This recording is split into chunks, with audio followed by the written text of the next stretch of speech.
honor and pleasure to present my talk on biochemical mechanisms of drug resistance at the second International Conference of Pharmaceutical Scientists under the theme Future Perspectives of Drug Research and Sustainable Development, taking place at the Misri University of Science and Technology in Egypt.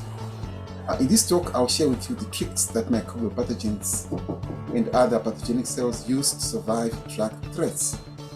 I will discuss the use of drug efflux pumps that can be used to lower the concentration of drugs within a cell, as well as enzymes that are used to inactivate drugs, and the potential use of natural products to reverse drug resistance. I hope to have fruitful and exciting interactions with the participants on this very important topic that has got implications for drug treatment, for microbial and other infections for now and the future. See you there.